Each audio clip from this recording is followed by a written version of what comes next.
సరే.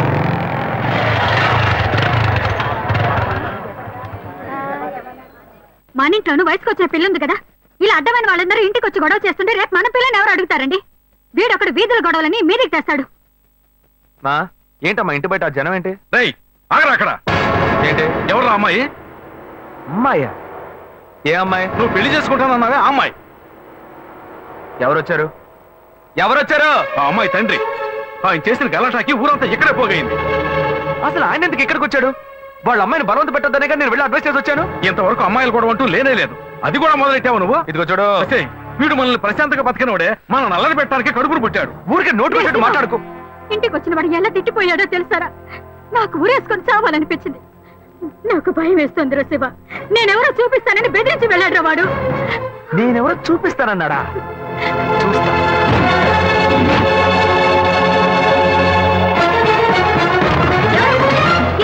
చూస్తా.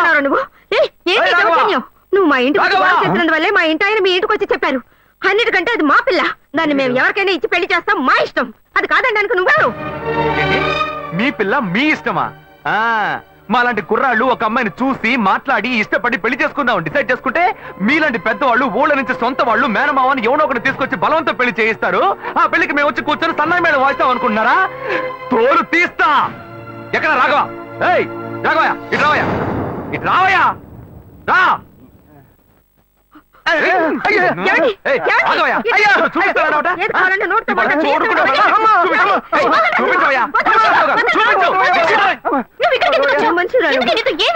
లేదు శ్వేత, నువ్వు నేను వచ్చి ప్రాబ్లం ఏడవడం వల్ల నేను టెన్షన్ అయిపోయాను. ఈయనకొచ్చి అర్థమయ్యేలా చెప్తాం అనుకుంటే మా ఇంటికి రద్దు చేసి వచ్చాడు.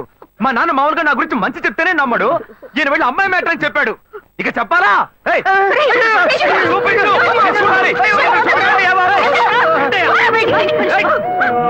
తెగ బిడ్డ వచ్చావుగా, ఏదో చూపిస్తానన్నావుగా. శ్వేత, శ్వేత అయితే ప్రశాంతంగా మాట్లాడాలనుకోండి. శ్వేత, శ్వేత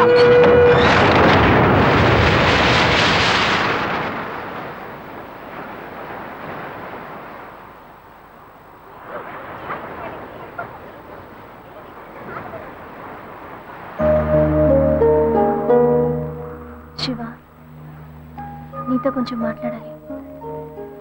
మాట్లాడు. మా ఇంట్లో నన్ను మా బావని పెళ్లి చేసుకోమంటున్నారు. ఇప్పుడు నేను మా బావని పెళ్లి చేసుకోవాలా లేక నిన్ను పెళ్లి చేసుకోవాలా అని నిర్ణయించుకోవాలి. నిర్ణయం నన్ను ఎందుకు అడుగుతావే? ఎప్పుడు ఇంకొకరితో నన్ను కలిపి మాట్లాడడం మొదలు పెట్టావో అప్పుడే మన ఇద్దరి మధ్య బంధం తెగిపోయింది. ఇంకా నాతో ఎందుకు మాటలు?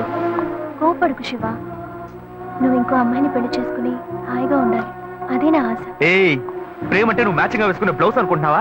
కావాలంటే వేసుకోవడానికి, వద్దనుకుంటే మార్చుకోవడానికి. నేను నీకోసం చచ్చిపోతానే, అంతేగాని ఇంకో అమ్మాయి గురించి ఆలోచించను. కానీ నీకు మాత్రం ఎలా సాధ్యం? నేను తిట్టడం కూడా నా వల్ల కావట్లేదే, బాధగా ఉంది. నువ్వు నా కళ్ళ ముందు నిలబడద్దు, వెళ్ళిపో. నేను చెప్పేది అర్థం చేసుకో శివ, నువ్వు ఒక మంచి నిర్ణయం తీసుకోవాలి. ఏ, నువ్వు నిర్ణయించుకున్నావుగా, మూసుకొని పో. భావం చేసుకుంటాను. శివ, నేను చెప్పేది నువ్వేం చెప్పక్కర్లేదు, పోవే. శివ, నేను ఎలాగో నాశనం అయిపోతాను.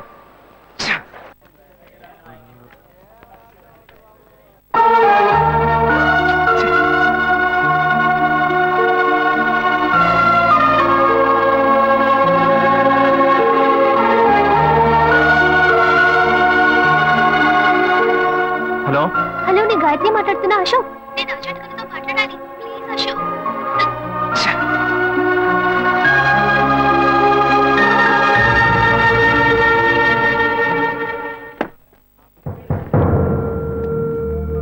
గాయత్రి ఫోన్ చేసిందా? ఏ ఎందుకు? ఏం లేదు, నాకు ఫోన్ చేసింది. నీకు ఫోన్ చేస్తే నువ్వు తీయట్లేదటగా. ఎందుకురా గొడవ? నా మాట వినరా, తను పోలీస్ కేసు పెడతానంటుందిరా. Police case? అదంతా నేను చూసుకుంటాను కానీ నువ్వు వెళ్ళు. మావా, నేను నీ మంచిగా చెప్తున్నానరా. ఈ అడ్వైస్లు ఏం వద్దురా, బయలుదేరు. తొక్కల అడ్వైస్. ఆ తర్వాత నీ ఇష్టం.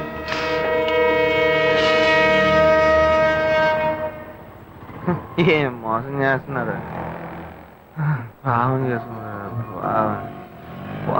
ఎదురుగా వచ్చి కూడా తెలియనట్టు పోతున్నాడు చూడు. ఆగరా, ఒక అమ్మాయికి ద్రోహం చేసి ఏమీ తెలియనట్టు పోతున్నావే, నువ్వు అసలు మంచివేనా? తన ఫ్రెండా? ఏమన్నా ద్రోహం చేశానా? అది మీ బుద్ధే. నాకు ద్రోహం జరిగింది, నేనే ఎవరితో చెప్పుకోను? రోడ్లు అందరికీ చెప్పుకుంటూ తిరగనా? పని చూసుకొని పోవే. రే మీలాంటి జనాలంతా కాలర్ పట్టి అడిగే వాళ్ళు లేరనే కదా ఇలా చేస్తున్నారు. కానీ నేను నిన్ను వదలండ్రా. ఏం చేస్తావు? ఏం చేస్తావు? మీలాంటి అమ్మాయిల గురించి నాకు చాలా బాగా తెలుసు. నువ్వేం చేయగలవో వెళ్ళి చేసుకో, నేను చూసుకుంటా. నీ గురించి తెలిసిపోయిందిరా. కావాలంటే వెంట తిరగటం, వద్దనుకుంటే గెంటేయటం, అదే కదా నీ బుద్ధి. ఏంది? అది తమ్ముడు చెప్తున్నారా? మొహం పచ్చడైపోద్ది. ఇష్టం వచ్చినట్టు ప్రియుల్ని మార్చేస్తారు. అడిగితే తప్పు మా మీద ఇలా వేస్తారు. అన్యాయంగా మాట్లాడుకురా. ఆడపిల్ల వస్త్రం నీకు తగలకపోదు. ఏ మగాళ్ళు ఉసురు పోయూతూ ఉంటుందా? అది మిమ్మల్ని వదిలిపెట్టదే. పోవే. చేస్తారు, రేయ్, చూసుకుంటారు. నువ్వు ఈనాడు నన్ను మోసం చేయొచ్చు, కానీ నా కడుపులో బిడ్డ నిన్ను దోషగా నిలబెట్టి తీరుతుందిరా. ఏంటిది కొత్త కథలా ఉంది? ఏ ఏంటి వాగుతున్నా? ఎవడు పెట్టుకొని నన్ను తండ్రిని చేస్తామండి? నేనే ఆఫ్ కొట్టి ఫుల్ స్టడీకి వెళ్తున్నాను, వచ్చి కన్ఫ్యూజ్ చేస్తుంది. పోయ్. ఏ ఆటో.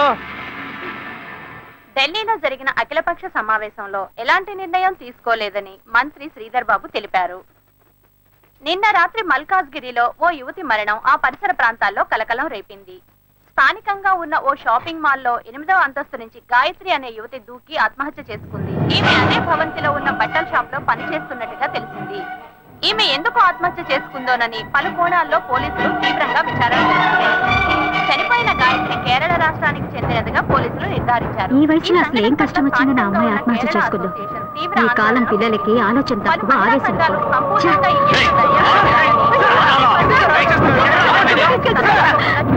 Order order order.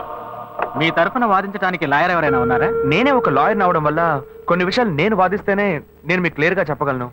అందువల్ల ఈ కేసులో నాకు నేనే వాదించుకోవడానికి you should kindly grant me permission, your honour. Proceed. Thanks your honour. ఏ ఆధారాలతో నన్ను అరెస్ట్ చేశారు? 11/7/2011 ఒక కంప్లైంట్ వచ్చింది. అప్పటి విచారణలో ఆ అమ్మాయికి మీకు సంబంధం ఉందని తెలియడం వల్ల మిమ్మల్ని అరెస్ట్ చేశాం. అందుకు తగిన ఆధారం తమరికి సమర్పించానండి.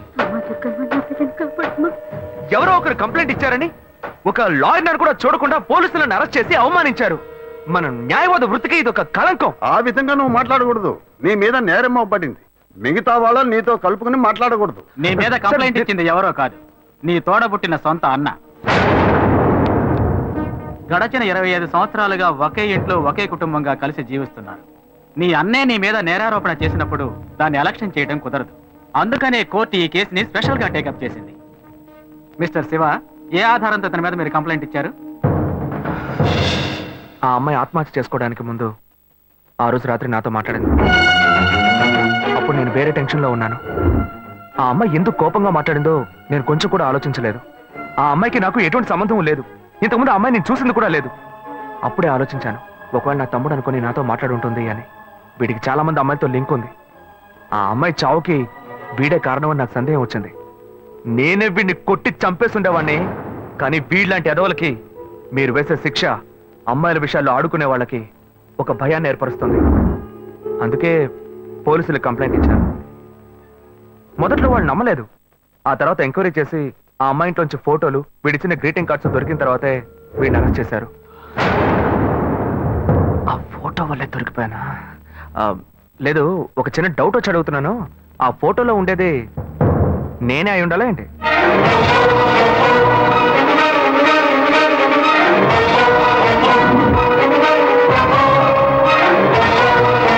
ఇద్దరు ఒకే మాదిరిగా ఉండటం వల్ల ఈ ఫోటోని ఆధారంగా తీసుకోవడం కుదరదు. వర్కౌట్ అయిపోయింది. దొరికావరా? ఆ అమ్మాయి ఆఖరిసారిగా మీ సెల్కే ఫోన్ చేసింది. ఆమె కాల్ డైల్ నెంబర్ లో మీ నెంబర్ నమోదైంది. దీనికి మీరేం చెప్తారు? అయ్యుండదు సార్. నేను నిజాయితీ గల లాయర్ని. నాకు చాలా మంది క్లయింట్స్ ఉన్నారు. ఆ అమ్మాయికి ఉన్న సమస్యకి ఎవరినైనా ఐడియా అడుగుంటుంది, వాళ్ళు నా నెంబర్ ఇచ్చి ఉంటారు. నేను బిజీగా ఉండడం వల్ల ఆ అమ్మాయి ఫోన్ అటెండ్ చేసి ఉంటాను. అంత మాత్రం నేను నేరస్తున్నా అవుతానా సార్? ఇప్పుడు నేను మీకు ఫోన్ చేస్తాను, మీరు ఎత్తలేదు, నేను చస్తాను. నా చావుకు మీరే కారణం అవుతారా? అప్పుడు పోలీసులు మిమ్మల్ని కూడా అరెస్ట్ చేస్తారా? సార్, వీడు తప్పు చేసి లాయర్ తెలివితేటలతో కన్ఫ్యూజ్ చేసి తప్పించుకోవాలని చూస్తున్నాడు. అనే నా మీద నేరం మోపుతున్నావు, పర్వాలేదు, నేను నీ తమ్ముడిని. కానీ నా లాయర్ వృత్తిని మాత్రం తప్పుగా మాట్లాడద్దు. తర్వాత బార్ కౌన్సిల్ ఉన్న లాయర్స్ అందరూ నీ మీద కేసు పెడతారు. చెత్త నా కొడక. చూడండి, మీ ముందే ఎంత కోపడుతున్నాడు. Don't use unparliamentary words inside the court. ఏది మాట్లాడాలనుకున్నా ఎమోషన్ అవ్వకుండా, ఆవేశపడకుండా మాట్లాడండి.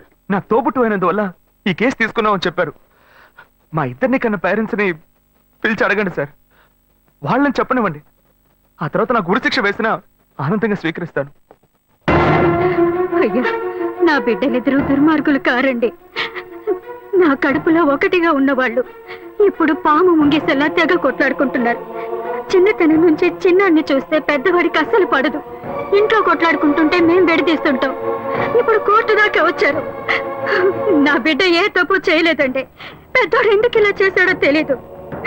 అయ్యా, మీరే వాడికి కొంచెం బుద్ధి చెప్పి పంపించండి. ఒకరోకే. నెక్స్ట్. అయ్యా నమస్కారం అయ్యా. తమ్ముడికో కష్టం వస్తే వాడిని కాపాడడానికి ఎక్కడైనా అన్నే ముందుంటాడు. ఇక్కడ ఏంటంటే ఎవడో చేసిన తప్పుకి తమ్ముడిని వీడు తీసుకొచ్చి కోర్టులో నిలబెట్టాడు. ఈ లోకంలో ఇది ఎక్కడైనా జరుగుతుందా? మంచి పాయింట్ బయటికి లాగాడే. పేషక్గా ఈయనే మన అసిస్టెంట్ గా పెట్టుకుందామా? నా కొడుకు ఏ తప్పు చేసి ఉన్నాడు, వీడు తప్పు చేసేవాడు కాదయ్యా. మీ తల్లిదండ్రులు ఇచ్చిన వాంగ్మూలం చూస్తే మీ తమ్ముడి మీద లేనిపోని నింద మోపుతూ కేసు పొడిగిస్తున్నారని చెప్తున్నారు. ఇతనే నేరస్తుడని నిరూపించడానికి మీ దగ్గర ఇంకేమైనా ఆధారం ఉందా? వేసిన ప్లాన్ భలే వర్కౌట్ అయింది. రేషకు ఎస్కేపే. ఉన్న నిజమేదో మీతో చెప్పేశాను. ఇక చెప్పడానికి ఏం లేదు. కానీ ఆ రోజు అమ్మాయితో మాట్లాడినప్పుడు ఏదో మనసు పరంగా మాత్రమే బాధపడ్డట్టుగా అనిపించలేదు. శారీరకంగా కూడా బాధపడి ఉండాలి. ఆ అమ్మాయి పోస్ట్మార్టం రిపోర్ట్ మీ దగ్గర ఉంది. వీడికి DNA టెస్ట్ చేయండి. వీడు మంచోడో చెడ్డోడో మీకు తెలుస్తుంది, ఈ లోకానికి తెలుస్తుంది. మళ్ళీ ఇరికించావు కదరా. వీడి అన్ని చెప్పేస్తున్నాడు చూడండి.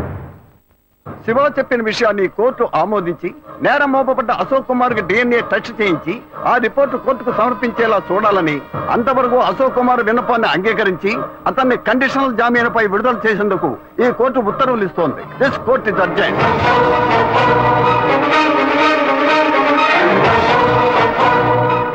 తప్పు చేసి తప్పించు. ఆగరాక్కడే.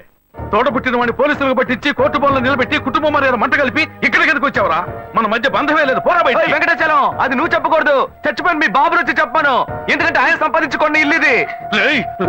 రేయ్, కన్న తండ్రిని పేరు పెట్టి పిలుస్తాను. పెద్ద ఏయ్ మహాలక్ష్మి, నువ్వు సైలెంట్ గా ఉండు. ఏయ్, ఆపరా.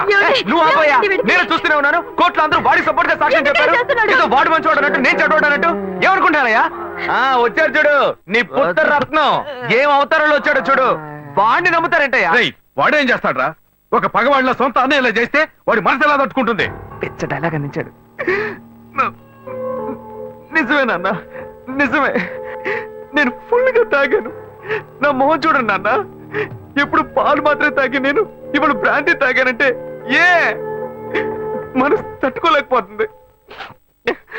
బయట మనిషి అయినా పర్లేదు నాన్న. తోడు పుట్టిన అన్నయ్య ఇలా కక్ష కడితే మన ఇంటికి రావడానికి నాకు మనసు పట్టలేదు. మిమ్మల్ని అన్నయ్యని వదిలేసి నేను ఎక్కడికి వెళ్తాను నాన్న? తెలివి తక్కువడా? అంతా నీ వల్లేరా? అన్నయ్య తిట్టకండి నాన్న, తిట్టకండి. ఆయన చాలా మంచోడు, నీతిపరుడు. రే చాలు ముయ్యరా. ఆపరా. వాడు చెప్పేదంతా నిజమే. వాడు మన మీద ఎంత ప్రేమ చూపిస్తున్నాడు చూడు. కానీ నువ్వు నవి ఈ కుటుంబంలో ఒంటరివే. నీ వల్ల మాకెప్పటికీ సుఖం లేదురా. ఏమయ్యా, వాడొక్కడే జైలుకి వెళ్ళి గంజి తాగుతాడు అనుకున్నాను. కానీ మీరు వాడికి ఇచ్చే సపోర్ట్ చూస్తుంటే కుటుంబంతో సహా వెళ్ళేట్టున్నారు. ఏ బాను, నువ్వు ఈ గుంపుతో కలవకు, దూరంగా ఉండు. తీర్పు ఇంకా రాలేదురా. నువ్వు బెయిల్లోనే వచ్చావు. తీర్పు రాని అప్పుడుందిరా నీకు స్పాట్. నువ్వు బెటర్ పెట్టేది స్పాట్. నాకు నువ్వు పెడతావో నేను నీకు పెడతానో చూద్దాం. పోర్రా. బాబు, మీతో కొంచెం మాట్లాడాలి. అదే నీ కూతురంతా మాట్లాడిందిగా. ఇప్పుడు నువ్వు కొత్తగా ఏం మాట్లాడతావు? తోడబుట్టిన తమ్ముడే తప్పు చేసినా తప్పు తప్పే అని చెప్పి కోర్టు బోన్లో నిలబెట్టారు. అలాంటప్పుడు మిమ్మల్ని ఎవరు తప్పు పడతారు? మా అమ్మాయి మీరు మాట్లాడుకోవడం లేదని నాకు తెలుసు. మా అమ్మాయి మీ దగ్గరకు వచ్చి ఏం చెప్పిందో మాకు తెలియదు. కానీ తను మాతో ఏం చెప్పిందో తెలుసా? ఇక్కడికి ఎందుకు వచ్చాడు ఆ రౌడీ? వాడిని బతిమాలనుకుంటున్నావు? అమ్మా, నువ్వు శివ గురించి తప్పుగా మాట్లాడుకో. నువ్వు నాకెంత ముఖ్యమో తను కూడా అంతే. ఓ, అప్పుడు నీకు మాకన్నా ఆ చేపలోడే ముఖ్యమైపోయాడా? అతను చేపల మార్కెట్కి వెళ్ళింది నా వల్లే. స్కూల్లో ఒక టీచర్ నాతో తప్పుగా నడుచుకోవడానికి ప్రయత్నం చేశాడు. శివ అతన్ని పట్టుకుని అతని తల పగలు కొట్టాడు. నలుగురు ముందు చెప్తే నాకు అవమానంగా ఉంటుందని ఎందుకు కొట్టాడో ఎవరికీ చెప్పలేదు. అందువల్లే అతను చదువుకోలేకపోయాడు. అతను చదువుకునుంటే ఇలా చేపల మార్కెట్కి వెళ్లాల్సిన అవసరం వచ్చేది కాదు. శివ నేను ప్రేమించడం మొదటి 10 సంవత్సరాలైంది. నేను అతన్ని మర్చిపోను లేను, మీరు మమ్మల్ని విడదీను లేరు. దయచేసి నన్ను విడిచిపెట్టండి అమ్మా. విడిచిపెడతావే, అతనితోనే వెళ్ళి బతుకు. కానీ అదంతా చూడడానికి నేను ప్రాణాలతో ఉండను. నేను ప్రాణాలతో ఉండను. నేను ప్రాణాలతో ఉండను. కమలా కమలా కమలా తలుపు తెరువు, తలుపు తెరువు కమలా, కమలా తలుపు తెరువు, తలుపు తెరువు కమలా, కమలా కమలా తలుపు తెరువు, కమలా కమలా. అయ్యో కమలా, ఏ అగత్యం చేయొద్దు కమలా. ఏమ్మా? ఎందుకు ఇలా చేస్తున్నావు? నువ్వు చచ్చి నాపై పగ తెచ్చుకోవాలని చూస్తున్నావా? నీ ఆఖరి ఆడదని తీసావు కదా, ఇలా కెరోసిన్ పోసుకొని చేస్తాను, ఊరేసుకొని చేస్తానని చెప్పి కన్ను పుట్టే సంతోషాన్ని చావు కొట్టేయండి. ఇప్పుడు నేనేం చెయ్యాలి? అతన్ని పెళ్లి చేసుకోకూడదు, అందుకేగా ఇదంతా. నువ్వు చావద్దు, బాగా బతుకు. నేను నిర్ణయించుకున్నాను. అతనితో కలిసి బతికేదే జీవితం కాదు. అతన్ని తలుచుకుని బతుకుతూ నేను చచ్చిపోతాను. నేను ఇంక శివాని డిస్టర్బ్ చేయను, అతను కూడా మిమ్మల్ని డిస్టర్బ్ చేయడు. కానీ ఒక్కటి, నువ్వు నన్ను వాణ్ణి చేసుకో వీణి చేసుకో అని చెప్పావో నువ్వు చావు, నువ్వు చావు.